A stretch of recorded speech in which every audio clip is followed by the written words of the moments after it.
Marketing યાર્ડમાં ખેડૂતો તેમના કૃષિ ઉત્પાદનો જેવા કે અનાજ, શાકભાજી, કપાસ, મગફળી વગેરે વેચવા માટેનું એક નિયંત્રિત બજાર છે. તો આ સાથે જ અહીંયા ચણસીના ભાવ રોજ બદલાય છે અને ખેડૂતોને તેમના પાકોનો યોગ્ય ભાવ મળે છે.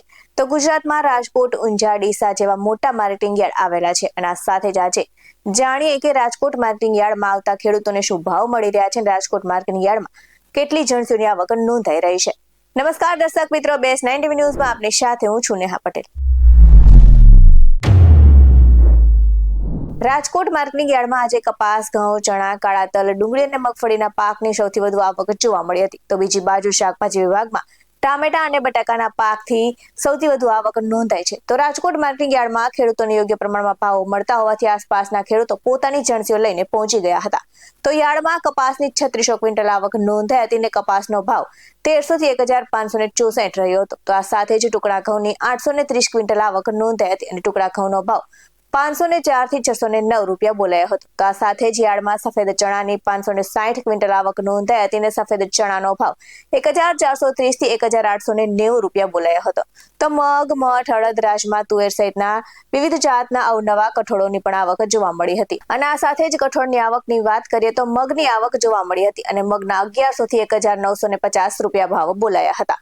તો અડદની પણ આવક જોવા મળી હતી અને અડદના ભાવ 900 થી 1507 રૂપિયા બોલાયા હતા. તો આ સાથે જ તુવેરના પણ ભાવ બોલાયા હતા અને તુવેરની આવક સાથે જ તુવેરના ભાવ 900 થી 1345 રૂપિયા બોલાયા હતા. તો વટાણાની પણ આવક જોવા મળી હતી અને વટાણાની આવકની સાથે જ વટાણાના ભાવ 800 થી 1700 રૂપિયા બોલાયા હતા. તો વિવિધ જાતના મરી મસાલાની આવક સાથે તેમના ભાવની વાત કરવામાં આવે તો જીરુની આવક સાથે જીરુના ભાવ 3625 થી 4025 બોલાયા હતા અને ધાણાની આવક સાથે દાણાના ભાવ 1500 થી 1877 બોલાયા હતા. તો આ સાથે જ યાર્ડમાં લસણની પણ આવક જોવા મળી હતી અને યાર્ડમાં લસણની આવકની સાથે લસણના ભાવ 1145 થી 1940 બોલાયા હતા.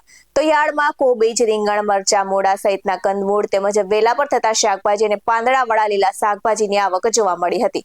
તો યાર્ડમાં ગાજરની આવક સાથે ગાજરના ભાવ 218 થી 336 રહ્યા હતા. તો મૂળાની પણ આવક જોવા મળી હતી અને મૂળાના ભાવ 327 થી 432 બોલાયા હતા. તો તુરિયાની આવક સાથે તુરિયાના ભાવ 684 થી 921 બોલાયા હતા અને આ સાથે જ સરગવાની પણ આવક જોવા મળી હતી. તો સરગવાના ભાવની વાત કરવામાં આવે તો સરગવાના ભાવ 1561 થી 2784 રૂપિયા બોલાયા હતા. તો આ સાથે જ રાજકોટ માર્કેટિંગ યાર્ડમાં ખેડૂતોને કપાસ, ઘઉં, ચણા, કઠોળ, મસાલા અને શાકભાજી સહિતની વિવિધ પેદાશોનો મણદીઠ પૂરતો ભાવ મળ્યો હોવાથી યાર્ડમાં પૂરતી આવક સાથે જ ખેડૂતો અને વેપારીઓમાં ઉત્સાહ જોવા મળ્યો હતો.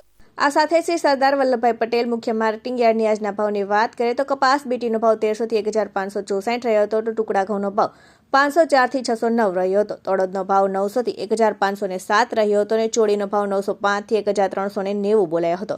તો કળથીનો ભાવ 425 થી 511 રહ્યો હતો અને આ સાથે જ તલીનો ભાવ 1755 થી 2300 રૂપિયા બોલાયો હતો. તો સોયાબીનનો ભાવ 830 થી 930 બોલાયો હતો અને લસણનો ભાવ 1145 થી 1940 બોલાયો હતો.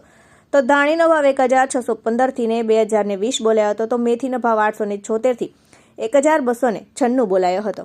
આ સાથે શ્રી પોપટભાઈ સોરઠિયા સબ માર્કેટિંગ યાર્ડની શાકભાજીના ભાવની વાત કરીએ તો લીંબુનો ભાવ 257 થી 614 રહ્યો હતો. બટાકાનો ભાવ 117 થી 406 રહ્યો હતો. તો સુરણનો ભાવ 629 થી 849 રહ્યો હતો. આ સાથે જ રીંગણનો ભાવ 206 થી 511 રહ્યો હતો અને ગુવારનો ભાવ 1214 થી 1626 બોલાયો હતો. તો દૂધીનો ભાવ 82 થી 132 રહ્યો હતો. પરવળનો ભાવ 1026 થી 1437 રહ્યો હતો. તો વટાણાનો ભાવ 344 થી 473 રહ્યો હતો અને મેથીનો ભાવ 144 થી 226 બોલાયો હતો. આવા જ વધુ અહેવાલ સાથે ફરી મળતા રહીશું. તમે અમારી YouTube ચેનલને સબસ્ક્રાઇબ કરવાનું અને અમને Facebook અને Instagram પર ફોલો કરવાનું ભૂલશો નહીં. બાકી નવી અપડેટ્સ મેળવવા માટે આપ જોતા રહો બેસ્ટ 9 ટીવી ન્યૂઝ. નમસ્કાર.